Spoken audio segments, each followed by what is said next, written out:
নমস্কার। অবশেষে আপনাদের জন্য একটা দারুণ সুখবর। যাদের যাদের রিজেকশন হয়েছে তাদের জন্য একটি ফর্ম প্রকাশিত হলো, যে ফর্মের মাধ্যমে আপনাদের রিজেকশনের কারণ দিয়ে ফর্ম ফিল আপ করতে হবে এবং সেই ফর্ম ফিল আপ করলেই আপনি 100% রাজ্য সরকারের তহবিল থেকে মাসিক 3,000 টাকা অন্নপূর্ণা যোজনার দরুন পেয়ে যাবেন। কাজেই চিন্তা করার কোনো প্রয়োজন নেই। কি ফর্ম রয়েছে, কি আবেদন, কাদের আবেদন করতে হবে, কোথায় এই ফর্ম আপনি পাবেন, সমস্তটা বিস্তারিত আপনাকে জানাবো। কাজেই আপনি যদি অন্নপূর্ণা যোজনায় আবেদন করে থাকেন এবং সেই আবেদন যদি আপনার রিজেক্ট হয়ে যায় কিংবা এই মুহূর্তে ইনকোয়ারি তে থাকে, তাহলে অবশ্যই এই ভিডিওটি প্রথম থেকে শুরু করে শেষ পর্যন্ত ওয়াচ করো, বিশেষ করে যারা অন্নপূর্ণা যোজনায় আবেদন করেও এখনও টাকা পাওনি। আর ভিডিওটি ভালো লাগলে অতি অবশ্যই একটি লাইক প্রদান করো। আমাদের পরিবারের সদস্য না হয়ে থাকলে এই যে সাবস্ক্রাইব রয়েছে কালো রঙের সাবস্ক্রাইব বাটন রয়েছে, সাবস্ক্রাইব বাটনে ক্লিক করে অল নোটিফিকেশনে ক্লিক করে আমাদের পরিবারের সদস্য হয়ে ওঠো। আর সাবস্ক্রাইব করতে কোনো রকম টাকা লাগে না, সেই কারণে অনুরোধ করব অবশ্যই সাবস্ক্রাইব করে বেল আইকনে ক্লিক করে আমাদের পরিবারের সদস্য হয়ে ওঠো, যাতে সমস্ত তথ্য টাইম মতো পেয়ে যেতে পারো। তো প্রথমেই এখানে তোমাদের প্রত্যেকে বলে রাখি যে অন্নপূর্ণা ভাণ্ডারের ভেরিফিকেশান এবং রিজেকশনের গাইড এবং ভেরিফিকেশান বা রিজেকশান, সবথেকে বড় কথা আপনার আবেদন কেন বাতিল হয়েছে এবং ফর্মটি আসলে কি কাজ করছে, এই দুটো বিষয় খুব গুরুত্বপূর্ণ। এই যে এখানে অরিজিনাল ফর্মটি রয়েছে সেটা বলবো কি ফিল আপ করতে হবে, কোথা থেকে পাবেন না পাবেন। প্রথমেই বলে রাখি একটা সুখবর, কালকে যারা যারা বা পরশুদিন যারা যারা রিজেকশন কথাটি দেখেছেন যে অ্যাপ্লিকেশান রিজেক্টেড, তাদের কিন্তু এই মুহূর্তে রিজেক্টেড অপশান চলে গেছে অনেকের ক্ষেত্রেই। আর তোমাদের এই মুহূর্তে দাঁড়িয়ে পরিষ্কারভাবে তোমরা দেখতে পাচ্ছ ইনকোয়ারি প্রসেস দেখাচ্ছে।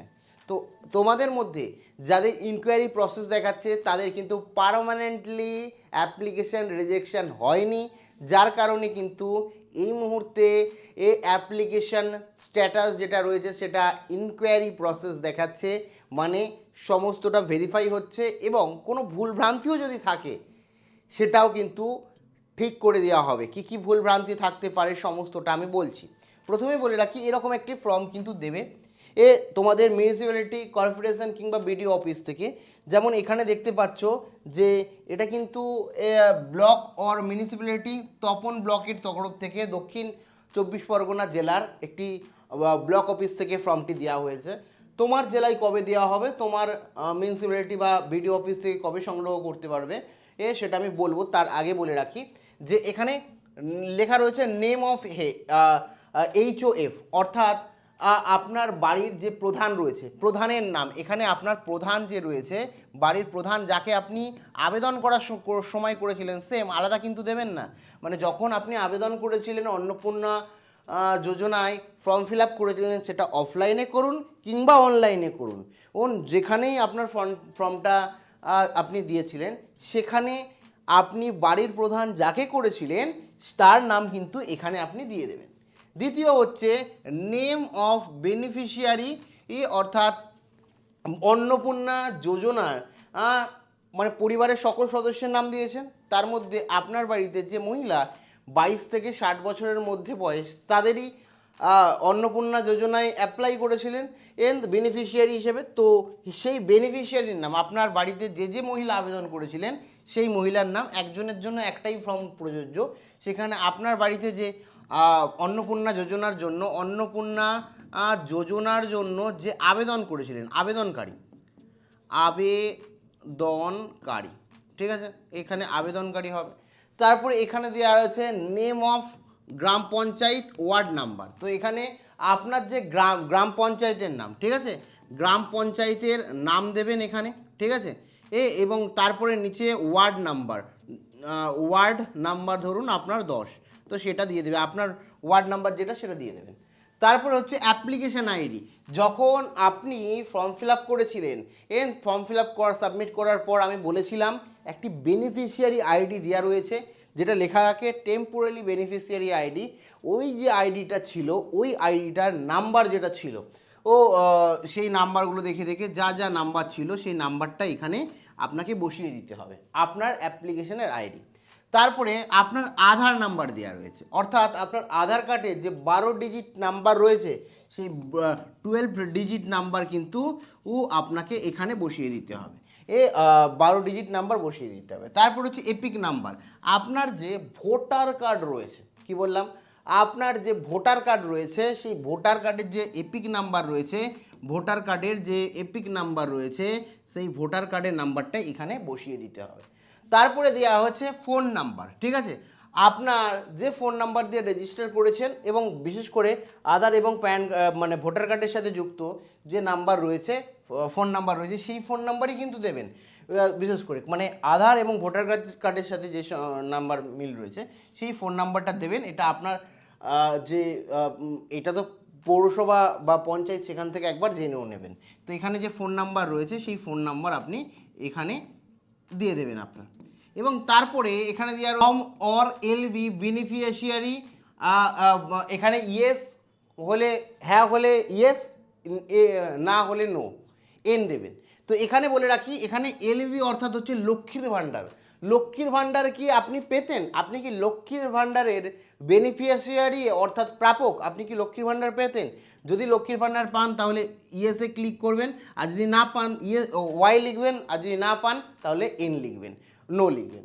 তারপর লেখা রয়েছে অন্নপূর্ণা যোজনা বেনিফিশিয়ারি বেনিফিট, তারপরে এখানে লেখা রয়েছে এ ওয়াই অর্থাৎ Annapurna Yojana benefited on 3 May 2026, yes or no.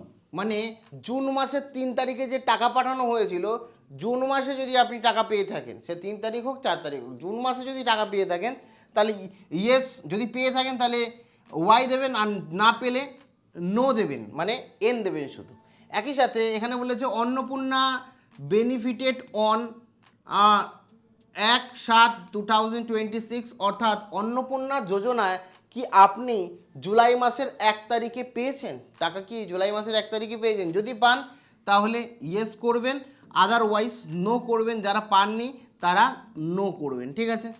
একই সাথে বলে রাখি সাবমিটেড, ঠিক আছে, বাই অফিস পোর্টাল, এই যে ফর্মটা আপনি সাবমিট করেছেন সেটা অফিস পোর্টাল থেকে, মানে অফলাইনে জমা দিয়েছেন, অফিসে যে ব্যক্তিগণ রয়েছে, অফিসার রয়েছে, তারা টাইপ করে আপনার ফর্মে ডেটা দিয়েছে।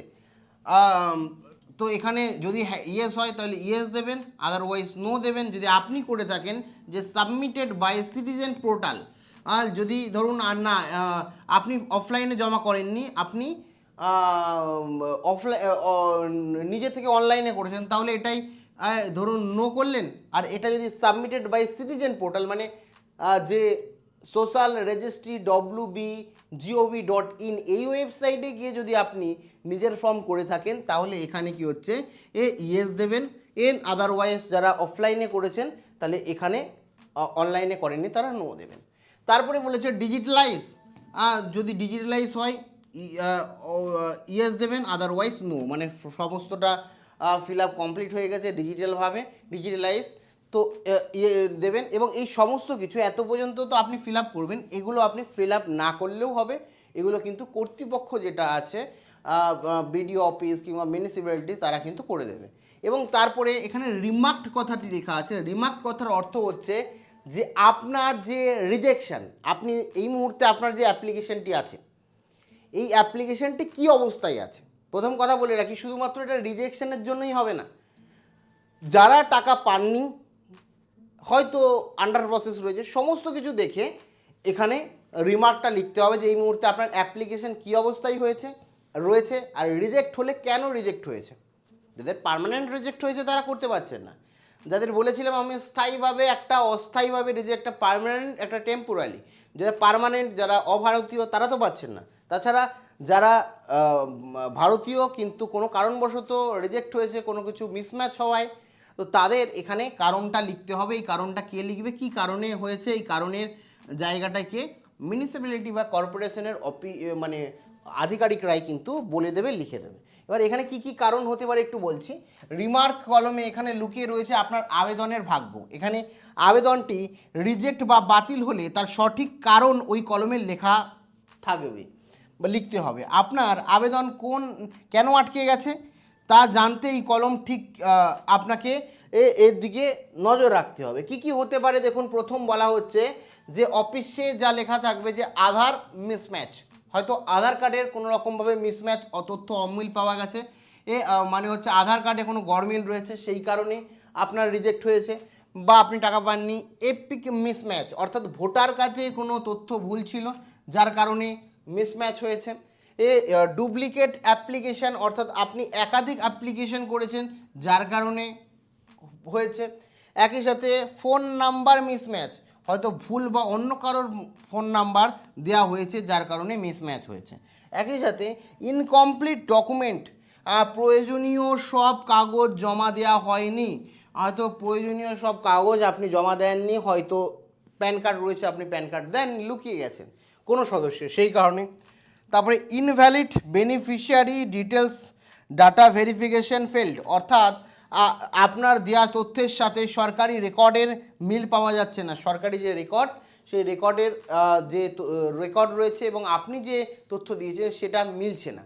তো বিভিন্ন কারণ হতে পারে, বা অ্যাপ্লিকেশানটি এই মুহূর্তে কোন স্থিতিতে রয়েছে সেটাও হতে পারে। এই সমস্ত কারণ কিন্তু অফিসাররাই কিন্তু এইখানে সমস্তটা বসিয়ে দেবে। কেমন বসিয়ে দেওয়ার পর কিন্তু আপনাদের মানে এই ফর্ম ফিল আপ করতে বলা হবে। এবার এখানে এতটা ফিল আপ করলেন, বাদ বাকি এরা ফিল আপ করে আপনার কিন্তু জমা নিয়ে নেবে। ঠিক আছে, এটা জমা আপনার থেকে নিয়ে নেবে এবং জমা নেওয়ার পর আর এই কারণ খুঁজুন। এখানে রিমার্কে লেখা রিজেক্ট হওয়ার নির্দিষ্ট কারণ আগে থেকেই আপনাকে চিহ্নিত করতে হবে এবং ঘাবড়ানোর বিষয় নেই। ফর্ম যখন দেওয়া হবে অফিস থেকেই বলে দেওয়া হবে এবং সঠিক তথ্যটা এই মুহূর্তে জমা দিন। ভুল যেটা দিয়েছেন সেটা দেবেন না। ব্লক অফিস কিংবা ব্লক অফিস পঞ্চায়েতের নির্দেশিকা পুনরায় জমা দিতে হবে এবং নিজে থেকে এই ভেরিফিকেশান ফর্ম পূরণের চেষ্টা করবেন না। অফিসে গিয়ে কর্মীদের ওপর ছেড়ে দিন। বেশিরভাগ ক্ষেত্রে আপনার যে তথ্য আপনাকে হয়তো এইটুকু দিতে বলবে, ওইটুকু দেওয়া হবে না। এবার কথা হচ্ছে এই ফর্মটি আপনারা কোথা থেকে পাবেন। প্রথমে বলে রাখি, এটা বললাম তপন ব্লকের তরফ থেকে দেওয়া হয়েছে। শোনা যাচ্ছে ওই ব্লকেই এখন রিজেকশনের ফর্ম দিচ্ছে। অন্যান্য ব্লক বা অন্যান্য মিউনিসিপ্যালিটিতে ফর্ম এই মুহূর্তে দেওয়া শুরু হয়নি। হয়তো আপনার মিউনিসিপ্যালিটিতে কালকে দেওয়া শুরু হবে বা আপনার পঞ্চায়েত থেকে কালকে দেওয়া শুরু হবে বা আপনার ভিডিও অফিস থেকে পরশু দেওয়া শুরু হবে। বেশিরভাগ ক্ষেত্রেই 15 তারিখ পর্যন্ত ওয়েট করতে বলছে।